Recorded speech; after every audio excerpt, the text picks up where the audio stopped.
और सबसे बड़ी और अहम खबर जो हमारे पास है वो यही है, और इस हवाले से आप ARY न्यूज़ पर भी मुसलसल ट्रांसमिशंस देखते रहे हैं। पूरी दुनिया की नज़रें स्विट्ज़रलैंड पर थीं और पाकिस्तान की मेज़बानी में वहाँ पर एक कॉन्फ्रेंस हुई जिसे लेक लुज़ेंट समिट का नाम दिया गया।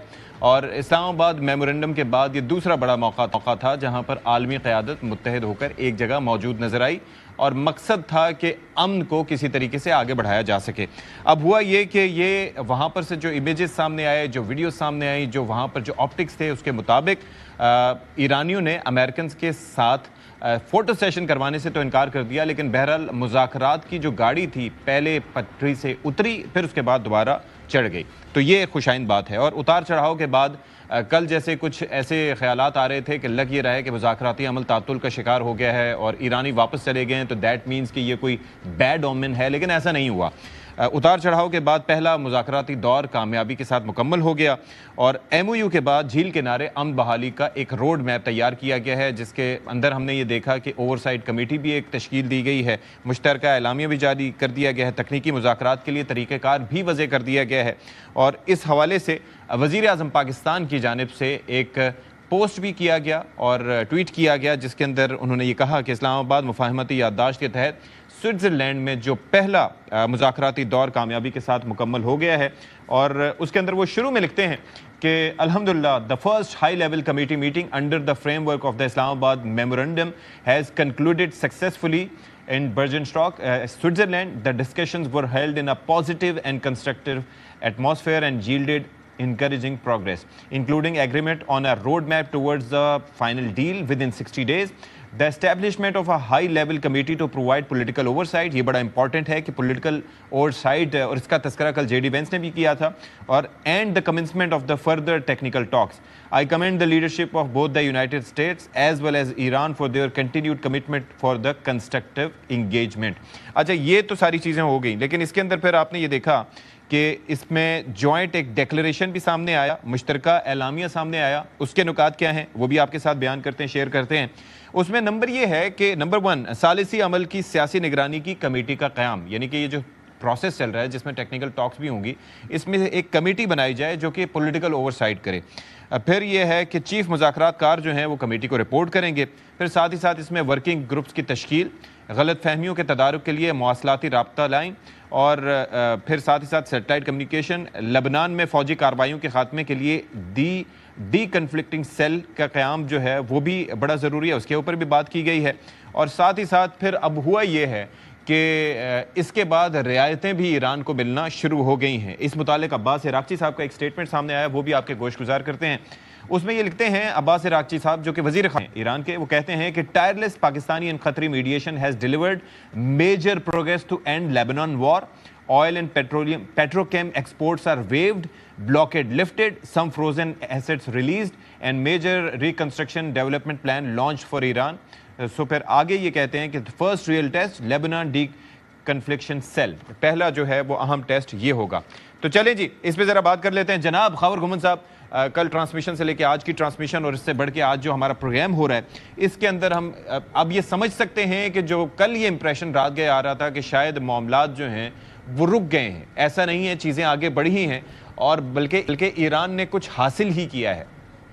बहुत शुक्रिया सर साहब। कल जब आप वो ऑप्टिक्स हमारे सामने आए, विजुअल सामने आए प्रेसिडेंट ट्रंप के बयान के बाद, ज़ाहिर है दिल डर सा गया था कि इतनी सारी कोशिश के बावजूद ये सारे लोग वहाँ पे इकट्ठे हो गए। मोहसिन नकवी साहब तेहरान गए, तेहरान से डेलीगेशन को लेके वहाँ पे पहुँचे, शहबाज शरीफ साहब, CDF साहब वहाँ पे पहुँचे, JD Vance पहुँचे, मुज़ाकराती अमल शुरू हो गया। और उसके बाद अब क्या करें, हमारे जो बुज़ुर्ग हैं प्रेसिडेंट ट्रंप साहब, उन्होंने ट्वीट्स करना शुरू कर दिया। वो ट्वीट्स भी इतने खौफनाक थे, उसके अंदर जो ज़ुबान इस्तेमाल की गई, तो वो जाहिर है ईरान जो है एक 9 करोड़ का मुल्क है, वहाँ पे इराक़ची साहब या कालिबाफ साहब एक रिप्रेजेंट अपने मुल्क को रिप्रेजेंट कर रहे हैं, तो उन्होंने भी वापस जाके जवाब देना था। ऐसा नहीं हो सकता था कि उनके खिलाफ इस तरह की बात शुरू हो जाए और वो फिर भी वहाँ पे बैठे रहें। तो मेरे ख्याल में अच्छा किया उन्होंने अपना जो है वहाँ पे रद्द अमल रजिस्टर करवाया कि ऐसा नहीं हो सकता कि एक तरफ आप हमें धमकियाँ दें और दूसरी तरफ ये मुज़ाकराती अमल भी आगे बढ़े। वो वहाँ से उठ के चले गए। और हमारे लिए वो एक लम्हा है जो एक फ़खरिया बनने जा रहा था, वो लम्हा फ़िक्रिया थोड़ी देर के लिए बन गया। और अल्हम्दुलिल्लाह सुम्मा अल्हम्दुलिल्लाह all is well that ends well. Eventually जब सुबह इलामिया सामने आया हमारे सामने, तो फिर वो सारे शिकूक व शबात दूर हो गए। तो अभी तक इलामिया को अगर हम सामने रखें, so it is a win win situation for both the parties. देखिए, दो चीज़ें हैं जो आपको याद होगा, मैं शुरू दिन से ये बात करता आ रहा हूँ, इसके ऊपर हमारे पैनल के अंदर थोड़ा सा इख्लाफ भी रहा है कि ईरान का न्यूक्लियर इशू के ऊपर कोई आर्गूमेंट ही नहीं है।